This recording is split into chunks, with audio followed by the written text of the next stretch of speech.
नमस्कार, आप देख रहे हैं HNN 24/7 और मैं हूं आपके साथ निशी भाटिया। बुलेटिन की शुरुआत करेंगे कुछ खास खबरों के साथ। राष्ट्रपति द्रौपदी मुर्मू ने अपने मथुरा दौरे पर निधिवन राज मंदिर में पूजा अर्चना की है, जिसके बाद वो सुदामा कुटी पहुंची, जहां पर उनका भव्य तरीके से स्वागत किया गया। इस दौरान उन्होंने वैदिक मंत्रोच्चारण के साथ पुष्प वर्षा के बीच नवनिर्मित भजन कुटी का उद्घाटन किया।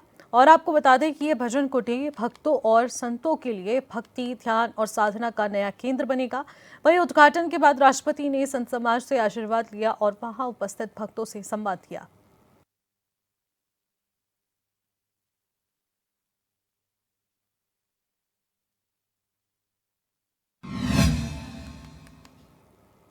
और इसी बीच एक बड़ी खबर आ रही है, कुशीनगर से बड़ी खबर का रुख करेंगे। ग्राम चक अब्दुल इस्लाम बदलेगा नाम, राजस्व अभिलेखों में कहलाया जाएगा अवधनगर। सांसद विजय दुबे ने की थी गांव का नाम बदलने की मांग और ये नाम बदलने की मांग पूरी हुई है। बड़ी जानकारी इस वक्त की, सांसद विजय दुबे ने ये मांग की थी और वो मांग पूरी हुई। अब ग्राम चक अब्दुल इस्लाम बदलेगा नाम। योगी सरकार में तो ऐसे बहुत से नाम बदले। अब्दुल चक इस्लाम जो रामकोला विकास खंड में है, उसमें अब्दुल चक इस्लाम जो रामकोला विकास खंड में है, उसमें हम लोग 2022-23 से ही लगे थे। क्या है कि उस ग्राम सभा में एक भी मोहम्मदन परिवार नहीं रहता, फिर अब्दुल चक इस्लाम नाम क्यों नहीं रहेगा। योगी सरकार में तो ऐसे बहुत से नाम बदले गए हैं और जो औचित्यहीन थे, केवल तुष्टिकरण नीति के चलते ऐसे ऐसे नाम डाल के एक वर्ग की खुशामदगी के चक्कर में और ये हिंदुओं के आस्था पर चोट पहुंचाने का कार्य किया गया था। इसका नाम बदल के अवधनगर अब बहुत जल्द आप लोग देखेंगे कि घोषणा हो रहा है। धन्यवाद। अब्दुल चक पांगी विधायक डॉक्टर शशिभूषण मेहता ने पोखराहा में फ्लाईओवर बनाने की मांग की है। विधायक ने बताया कि NHI 4 लेन सड़क का निर्माण हो रहा है और ऐसे में पोखराहा में फ्लाईओवर का निर्माण नहीं होने से खतरा यहां पर बना रहेगा, क्योंकि NHI 4 लेन सड़क का निर्माण पांगी मोदी नगर पर मुख्य पथ पोखराहा से गुजर रहा है। फ्लाईओवर का निर्माण नहीं हुआ तो हमेशा दुर्घटना होने की संभावना बनी रहेगी।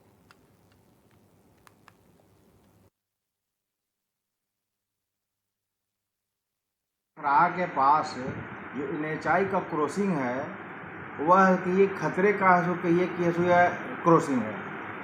आए दिन दुर्घटना का है कि ये संभावना बढ़ गया है।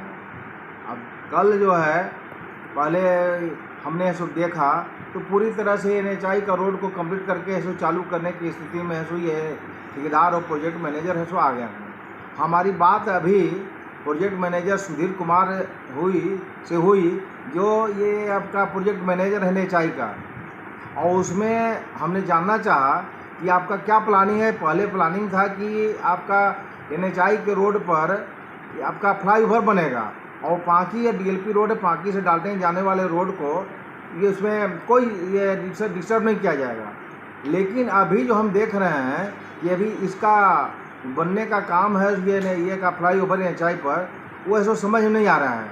हमने कहा है अभी ये डायरेक्टर को, प्रोजेक्ट डायरेक्टर को, कि आप सबसे पहले तो वहाँ कि आपका आप ये लगाइए, ये आपका ब्रैकेटिंग और लगाइए। इसके साथ साथ कहिए कि आपको लाइटिंग का जो होता है आपका, आप ट्रैफिक लाइट दोनों तरफ लगाइए, जिससे कि वहाँ पर लोग क्रॉस करेंगे तो अपना समझ बूझ के क्रॉस करेंगे, नहीं तो ऐसा एक्सीडेंट हो सकता है। अगली खबर धनबाद से है, जहां पर गोविंदपुर में बरवा पूर्व स्थित PM श्री महेंद्र उच्च विद्यालय में गुरुवार को छात्राओं ने प्रधानाचार्य राजेश शर्मा पर अश्लील टिप्पणी करने का आरोप लगाया और जमकर हंगामा काटा। छात्राओं का आरोप है कि परीक्षा के दौरान विद्यालय में बैठने के लिए प्रधानाचार्य से बेंच टेबल की मांग की गई, तो इस पर प्रधानाचार्य ने कथित रूप से आपत्तिजनक और अश्लील टिप्पणी करते हुए उन्हें गोद में बैठने जैसी बात कही, जिसके चलते छात्राओं ने विद्यालय के प्रमुख द्वार पर धरना देते हुए प्रधानाचार्य को निलंबित करने की मांग की है। घटना हुआ स्कूल में? सर हम लोग बच्चे जितने भी थे स्टूडेंट हम लोग थे, तो हम लोगों को जगह नहीं मिला। हम लोग सर के पास पहले बॉयज गया, बॉयज बोले सर जगह नहीं है, तो सर उन लोगों से बदतमीजी किए, बोले चलो मेरे डेरे पे अगर जगह नहीं है। तो बॉयज तो चुप हो गया, सर उन लोगों को आता था सुनने का। उसके बाद हम लोग जितने भी गर्ल्स थे हम लोग गए, तो गर्ल्स को बोला गया अगर जगह नहीं है तो हम क्या कर सकते, मेरा पॉकेट में पैसा थोड़ी ना आता है। उसके बाद सर बोला अगर जगह नहीं है तो आओ ना गोदी पे बैठ जाओ, नहीं तो यहाँ पे। इस तरह का व्यवहार कितना बार कर चुके हैं? ये फर्स्ट बार है, फर्स्ट बार और लास्ट बार। हम लोग को यही लास्ट चाहिए, हम लोग यहाँ लास्ट चाहिए, बस हम लोग पहले क्या गया है तो हम लोग को नहीं पता है। टीचर का मंशा क्या था? टीचर तक नहीं बोल सकते, हम लोग बोल नहीं सकते। टीचर का यहाँ भीड़ रोज लगता है, रोज बच्चा लोग जो पढ़ने वाला नहीं है वो तो घर चला जाता है, पर हम लोग को तो घर नहीं जाना। रेगुलर स्टूडेंट नहीं दे सकता है, इसलिए हम लोग को मेरा नाम पढ़ना पड़ता है।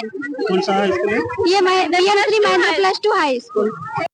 तो बहुत बच्चा है यहाँ पर, तो हम लोग बैठने का जगह नहीं हुआ, तो हम लोग गए सर के पास। सर को बोले कि सर हम लोग को बैठने का जगह नहीं हो रहा, हम लोग को जगह चाहिए। तो सर हम लोग को डायरेक्ट बोल रहा है कि हम इसमें क्या कर सकते हैं। और लड़का लोग को पहले बोला कि चलो हम लोग के डेरे में मेरे घर, और हम लोग जब गए तो हम लोग को बोल रहा है कि आप मेरे गोदी में बैठ जाओ और कुर्सी भी हटा दिया, नहीं तो मेरे सर में आकर बैठ जाओ। ऐसा बात बोले, इसलिए पैसा थोड़ी आता है। हम लोग को इंसाफ चाहिए इस चीज में। सर अगर आज बोले हैं तो कल कर भी तो सकते हैं ना। हम लोग को बोला गया है, हम लोग को इंसाफ चाहिए बस। हम लोग क्या नाम है? प्रिंसिपल है इस स्कूल के। कौन सा स्कूल है? स्कूल बरवापुर। अभी आप लोग को क्या न्याय चाहिए सरकार से? हम लोग को इंसाफ चाहिए, इनको इस कुर्सी से हटाना चाहिए, इस स्कूल में इसको नहीं रखना चाहिए। प्रिंसिपल ये नहीं, हमको नया प्रिंसिपल चाहिए, पद पे नहीं रखना चाहिए। जो भी स्कूल जाएंगे वो तो ऐसा ही कर सकते हैं ना। आज हम लोग को बोला, कल और मेरी बहन लोग आएगी, उन लोगों को हो सकता है बोला है तो कल कर भी तो कर सकता है ना। अलीराजपुर में कट्टेवाड़ा विकासखंड स्थित नानी भड़ोई कन्या शिक्षा परिसर का सामाजिक कार्यकर्ताओं ने निरीक्षण किया, जिसमें शिक्षा परिसर की बदहाल व्यवस्था और भ्रष्टाचार की सच्चाई सामने आ गई। यहाँ पे जिस प्रकार से आवासीय विद्यालय कट्टेवाड़ा में अभी कम से कम 59 बच्चियाँ वॉमिट कर रही है, और 59 बच्चों को बारी बारी से वहाँ से हॉस्टल से ले लेके आ रहे, और यहाँ पे एडमिट किया इन लोगों ने।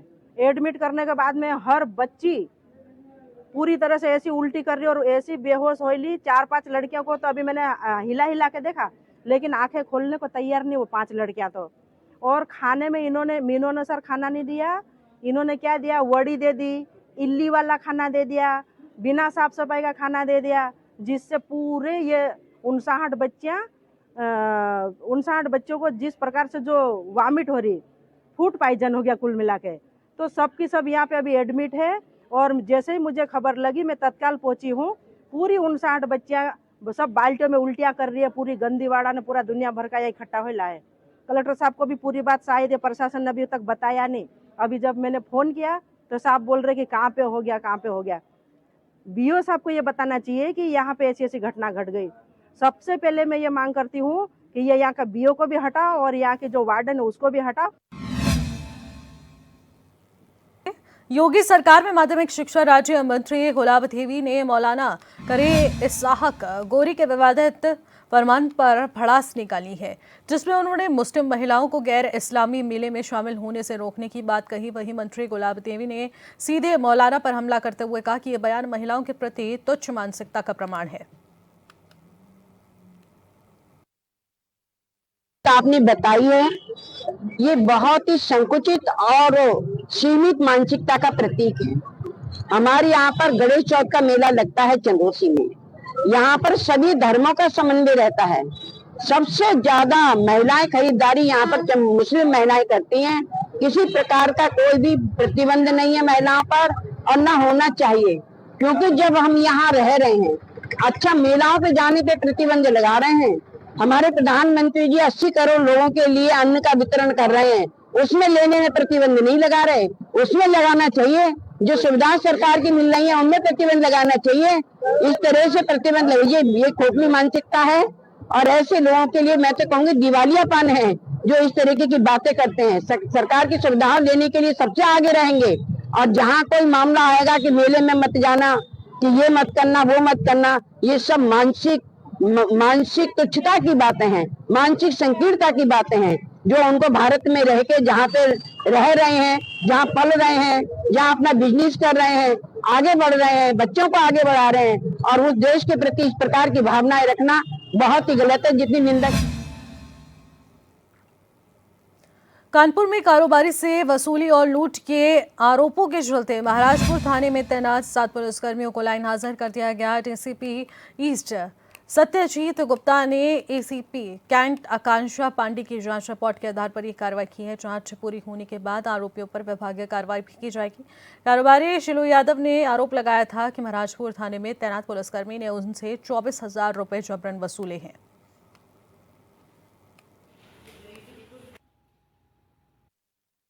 देखिए, महाराजपुर थाना के 5 सब इंस्पेक्टर और 2 कांस्टेबल, उनकी शिकायतें प्राप्त हुई थी और कुछ वीडियो भी थाना महाराजपुर क्षेत्र के ही वायरल हुए थे, जिसका संज्ञान लेते हुए एसीपी कैंट को पूरे मामले की जांच दी गई है। एसीपी कैंट के द्वारा इसकी जांच की जा रही थी। उनके द्वारा जब जांच के मध्य ये जानकारी प्राप्त हुई है कि जो वीडियो वायरल हुए हैं, ये पुलिसकर्मी ने एक दूसरे के खिलाफ ही ये वीडियो वायरल किए गए हैं। इसका संज्ञान लेते हुए तत्काल इन सभी को लाइन हाजिर किया गया है। मैं चारा का काम करता हूँ। डोमनपुर गौशाले में चारा का सप्लाई करता हूँ। पोलू उत्तम काटा में मैं गाड़ी में काटा कराता हूँ। पोलू ने हमसे एक दिन 10,000 रुपये मांगा बृहस्पतिवार को। हमने कहा ले लेना, आपको दे देंगे आके। शाम को इनको पैसा दिया। दूसरे दिन मैं फ़ोन किया, हमने कहा भाई पैसा दे दो, हमको पैसा किस्त में जमा करना है, ट्रैक्टर की किस्त जमा करनी थी। हमने इनको पैसा के लिए बोला तो बोले ठीक है, कांटे में आकर ले लो आके। कांटा पर पहुँचे, बैठ गए। बैठने के बाद बोला, हमने कहा भाई पैसा दो, मुझे जल्दी है, चारा ले जाना है। तो बोले ठीक है, पैसा आ रहा है, पैसा आपको मिल जाएगा। बैठे रहे। फिर 3 लोग आए, विष्णु दरोगा, प्रदीप दरोगा, आशीष दरोगा। हम लोगों को मोबाइल ले लिया। उसके बाद में बेलोरो में बैठा के सुंदरला चौकी लेवा गए। उसके बाद तलाशी ली। विष्णु दरोगा, आशीष दरोगा, प्रदीप दरोगा ने मेरी तलाशी ली। 7,000 रुपये कैश पड़ा था, वो कैश मेरा छीन लिया। मोबाइल तो वहीं छीन लिया था कांटे पे। मैं सीलू यादव, जो कि एक व्यापारी हूँ गिट्टी मोरंग का। मेरे पास ट्रक है जिससे मैं अपना धंधा करता हूँ। सरसौल चौकी में मौजूद विष्णु कुमार ईसाई और आशीष कुमार, ये 2 लोग जो है 18 तारीख को मैं अपने खेत जा रहा था तो मुझे रास्ते से पकड़ लिया। खेत के पास, रास्ते के चौकी बगल से मेरा खेत जाने का रास्ता है, वहीं पे पकड़ लिया और पकड़ के मुझे चौकी लाए।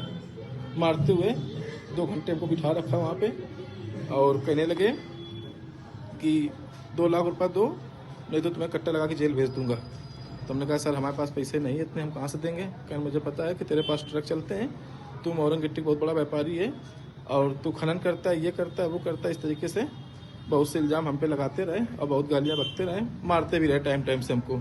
हमारे पास इतने पैसे न थे तो हमारे जेब में 26,200-300 रुपये थे, उन्होंने सारे पैसे निकाल दिए।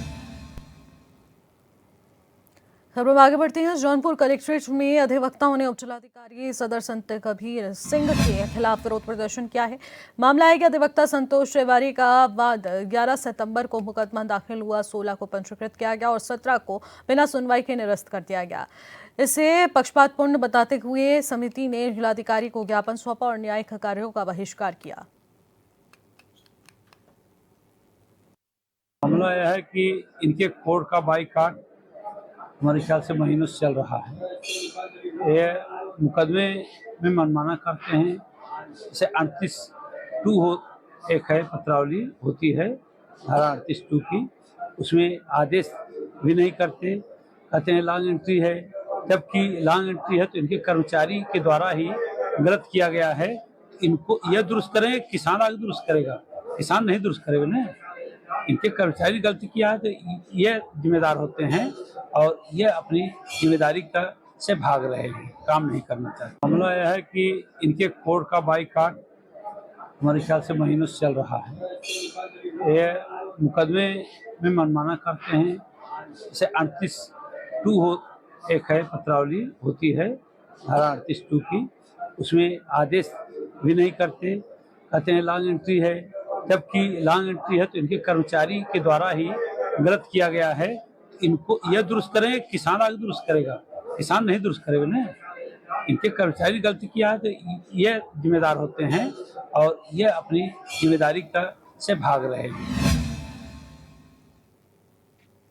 सीतापुर से कांग्रेस के सांसद राकेश राठौर का शिक्षा विवाद के बाद बयान सामने आया है, जहां पर उनका कहना है कि बीएसए कार्यालय जहां से शिक्षा का मंदिर संचालित हो रहा है वो भ्रष्टाचार का अड्डा बना हुआ है। उन्होंने कहा कि लगातार बीएसए फर्जी हाजिरी लगाने का प्रधान अध्यापकों पर दबाव बना रहा है।